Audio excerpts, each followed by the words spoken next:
Assalamualaikum warahmatullahi wabarakatuh. Di video kali ini saya akan menunjukkan cara analisis regresi tunggal dengan software JASP. Jadi kalau sebelumnya kita belajar korelasi, sekarang kita belajar yang lebih dari korelasi gitu ya, karena regresi itu memang didasarkan atas adanya korelasi gitu. Jadi kalau ada hubungan baru kita bisa melakukan regresi, karena regresi itu adalah daya prediksi. Jadi kalau tidak ada hubungan ya tidak bisa diprediksi dong gitu.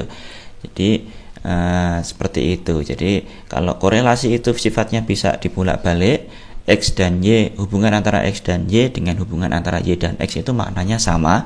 Tapi kalau regresi itu kita sudah menentukan siapa yang menjadi prediktor, siapa yang menjadi kriteria.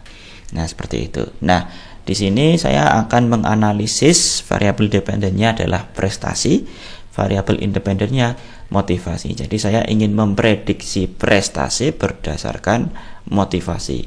Hipotesis saya, motivasi mampu memprediksi prestasi. Nah, analisisnya menggunakan regresi tunggal. Kita akan analisis dengan software JASP. Ini datanya sudah saya siapkan. Kalian bisa download di link di deskripsi.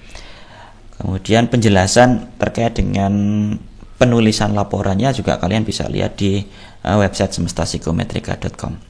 Oke, sekarang kita akan lakukan analisis. Sebelum kita analisis regresi, sebenarnya ada uji asumsi yang harus kita lakukan seperti normalitas residu dan juga linearitas. Tapi sudah saya lakukan dan ini sudah terpenuhi.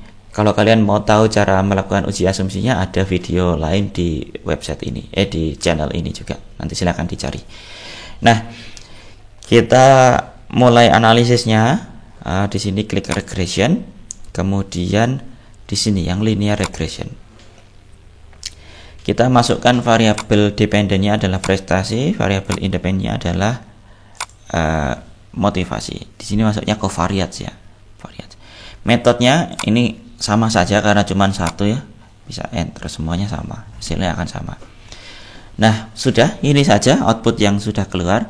Kita lihat di tabel ANOVA ini, dia menunjukkan apakah prediktor yang kita masukkan itu mampu memprediksi variabel dependennya.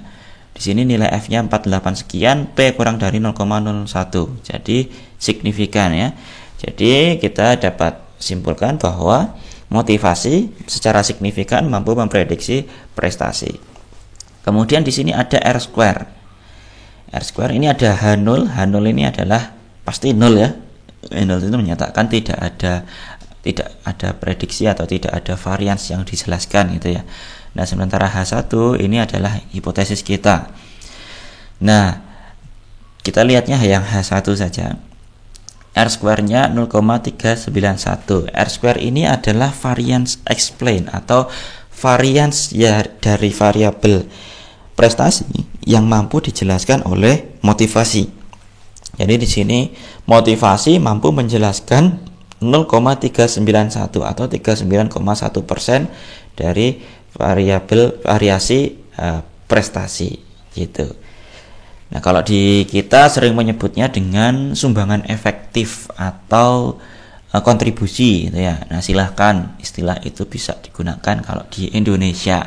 Tapi kalau di jurnal internasional lebih baik gunakan yang lazim, yaitu variance explain.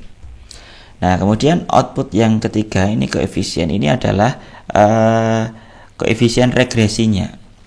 Yang kita lihat yang H1 saja. Di sini ada unstandardized, ada yang standardized. Bedanya apa? Unstandardized ini tergantung dari matriks data kita. Jadi kalau datanya itu adalah jutaan rupiah gitu ya, di sini bisa jadi angkanya jutaan juga. Tapi kalau standardized sudah terstandar, rentangnya dari 0 sampai 1. Jadi kalau kita mau bandingkan, kita lihatnya yang standardized. Nah, di koefisien ini menunjukkan nilai T. Nilai T ini berarti nilai daya prediksi apakah signifikan atau tidak, tapi dari masing-masing prediktor. Nah, karena ini prediktornya cuma satu ya, nilainya juga sama, signifikannya juga sama. P di sini sama dengan di sini, pasti sama-sama signifikan gitu. Nah, kalau mau menuliskan koefisien ini adalah koefisien regresinya. Kalau mau menuliskan persamaan regresinya, berarti di sini Y sama dengan intercept plus koefisien unstandardized ini plus kali motivasi. Jadi kalau saya tuliskan di ini aja ya. Nah, jadi seperti ini. Y sama dengan C plus BX. Ini persamaan umumnya. Jadi prestasi ini adalah konstannya tadi atau interceptnya, ini adalah koefisien tidak terstandar. Jadi kalau mau membuat persamaan regresinya pakai yang unstandardized. Nah, maksudnya gimana ini? Jadi kalau misalkan motivasinya 0 nih, berarti dia punya prestasi sekian, gitu kan? Karena ini dikali 0 hasilnya 0. Tapi kalau motivasinya 10 poin, nah berarti ini dikali 10, 0,3 dikali 10 berarti sekitar 3,5 gitu ya. Kemudian ditambahkan ke sini. Jadi peningkatan motivasi 10 poin akan meningkatkan prestasi segini. Gitu. Jadi kita tahu prediksinya. Nah, demikian tutorial singkat analisis regresi tunggal dengan software JASP. Semoga bermanfaat. Assalamualaikum warahmatullahi wabarakatuh.